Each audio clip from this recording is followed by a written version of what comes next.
Oi, queridos, tudo bem? Daniel Brano falando. Não muda esse vídeo, tá? Não muda. Eu tô com a mesma camisa, mas é um vídeo diferente, né? No último vídeo a gente falou aí do Rafa Rezende. Agora a gente vai falar um pouquinho sobre alguns assuntos gerais, tá bom? Se inscreve no canal, deixa o like, ativa o sininho pra você não perder nenhuma novidade. Chegou o grande dia, rapaziada. Chegou o dia.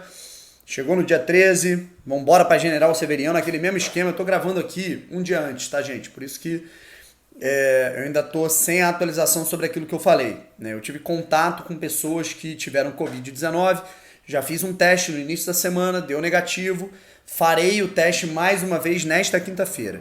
Se eu testar negativo, estarei lá presente na cobertura, estarei lá fazendo a cobertura do evento. Se eu testar positivo, obviamente eu não vou, venho aqui para casa, faço quarentena e trabalho de maneira remota, cubro a reunião de forma remota, beleza? Então, estamos combinados assim. Vamos falar um pouquinho sobre a reunião e também sobre algumas situações novas a respeito de Luiz Oyama, tá bom? Tivemos essa informação no podcast do GE Botafogo, né? GE Botafogo, a aba do Botafogo no Globo Esporte, né? Tem lá um podcast, né? Inclusive muito acessado, né? E tudo mais. O pessoal tava lá falando um pouco sobre algumas situações e o Botafogo parece que vai conseguir efetuar a compra, parece realmente a compra, não sei se parcelado, não sei se pelo valor que acho que 3 milhões e meio não vai ser, eu acho que chegaram um denominador comum e finalmente Botafogo e Mirassol, Botafogo pretendendo entre quinta e sexta-feira fechar essa aquisição do Luiz Oyama para que ele chegue no Botafogo, se junte ao grupo, faça a pré-temporada e possa ser utilizado no Campeonato Carioca. Ao meu ver, é muito boa notícia. Importante para o elenco, importante para o grupo, é um bom ativo, é um cara com retorno técnico. É claro que numa Série A a exigência vai ser maior, ele vai oscilar, a gente vai entender isso e o retorno financeiro também pode vir, né? Alguém interessado pode querer comprá-lo, enfim.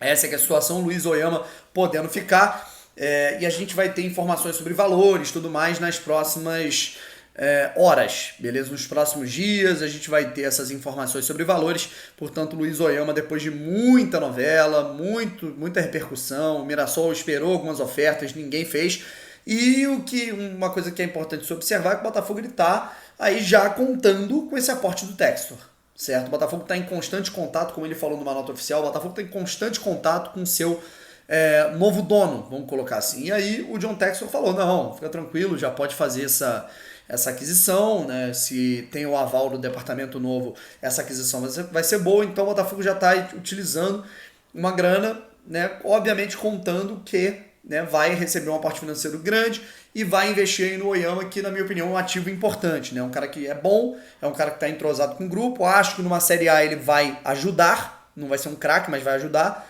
e acho que ele é um cara com potencial até de revenda, dependendo da ocasião.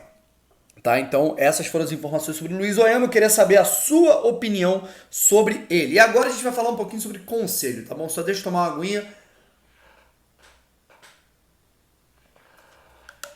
Eu tô morto. É o terceiro vídeo que eu gravo aqui seguido sem parar, tá bom? Então coloca meia hora aqui falando sem interrupção. Conselho deliberativo, reunião no conselho. E como é que funciona, Brown? Reunião dia 13. Conselho. E independente de aprovar ou não, e vai aprovar, tá? Vai aprovar. Dia 14 também tem a Assembleia Geral. Não aprovando, aí volta, vai ter que ser rever, não vai acontecer, tá? E aí a gente já tem estudos para isso, como é que funciona? A gente vai ter a galera, inclusive a torcida do Botafogo vai fazer parte desse evento, a galera querendo ou não, os conselheiros querendo ou não vão fazer parte.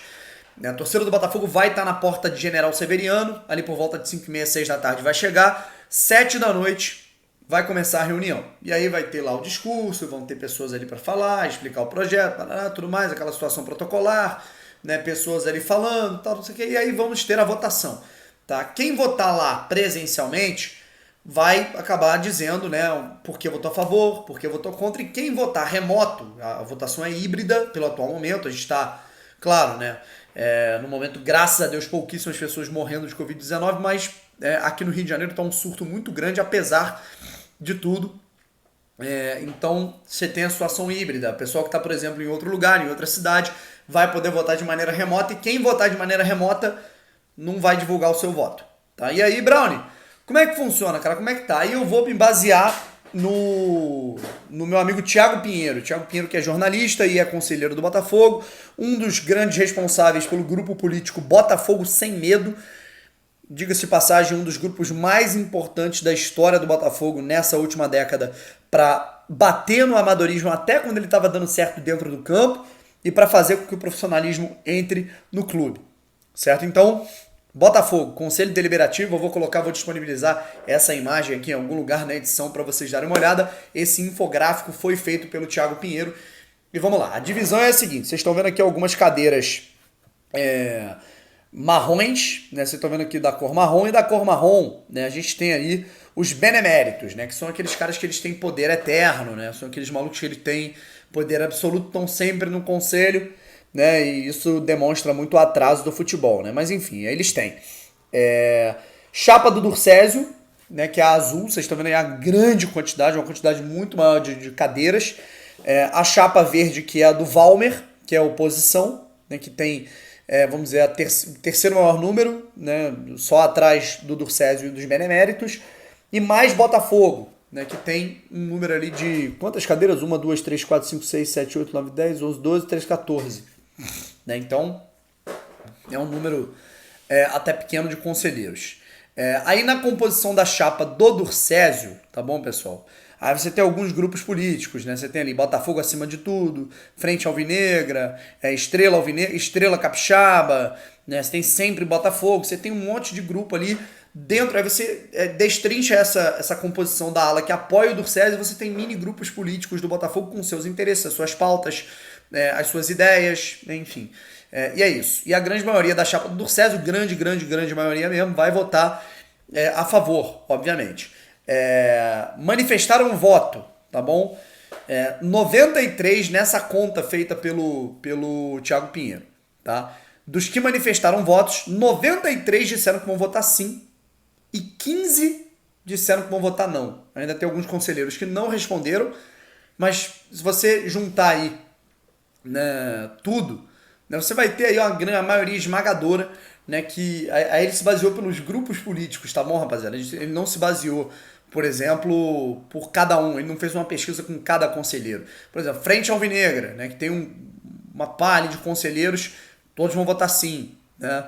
O Botafogo Sem Medo, né, que é o grupo do qual faz parte o Thiago Pinheiro, você tem 1, 2, 3, 4, 5, 6, 7, eu tô sem óculos aqui, 7 ou 8 vão votar a favor, né? Aí você tem a chapa do Valmer, né? O Valmer, que é o cara de oposição, falou que o grupo dele vai votar a favor. Eu, particularmente, não sei se todo mundo ele vai votar a favor, porque o próprio Valmer, né, sempre teve ressalvas e não é contra, e nunca se mostrou assim publicamente a favor desse modelo feito pela SA. Isso não é uma crítica nem um elogio, tá? É um fato. Tá? Ele nunca se mostrou muito favorável, né? Inclusive, sempre que o assunto SAF veio à tona, ele sempre teceu muitas críticas a esse modelo. E o Mais Botafogo disse que vai votar a favor. Eu não confiaria muito nessas duas situações. Eu acho que pessoas do Mais Botafogo e também do Valmer podem acabar votando contra. Tá? Não sei. Eu não acho que todo mundo, mas uma parcela. E não ficou claro, você tem 15, né, pessoas de um grupo político que se chama Botafogo Acima de Tudo. Tá? E o Botafogo Acima de Tudo é de apoio do Durcésio.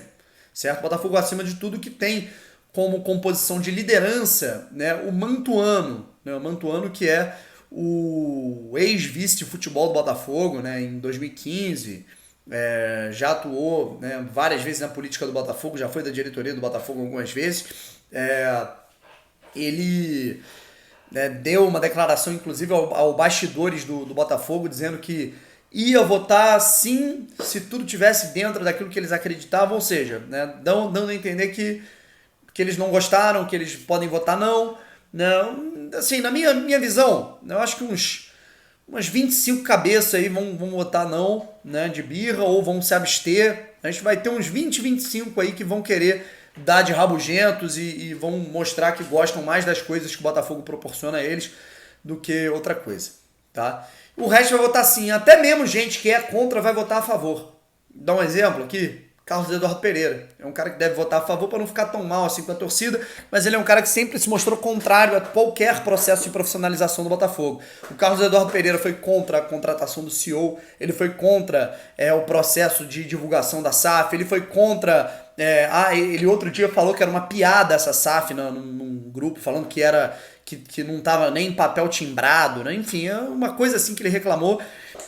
E esses caras é engraçado, né, cara? Esses caras agora, o Carlos Eduardo Pereira falou que vai votar sim, o Rotenberg falando que vai votar sim, parabéns e tal. Esses caras, né, eu não tô falando especificamente deles, eu tô falando no geral.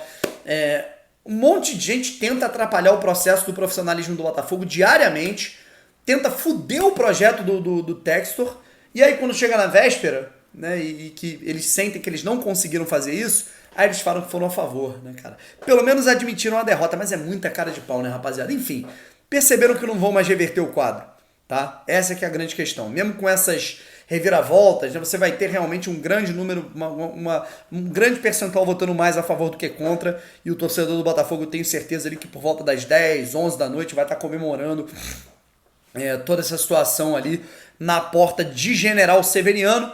E eu vou saber amanhã, né, em breve, na verdade, vocês estão vendo aqui na quinta-feira, se eu vou me fazer presente ou não por essa situação da Covid aí, que eu ainda tenho que fazer o teste, beleza?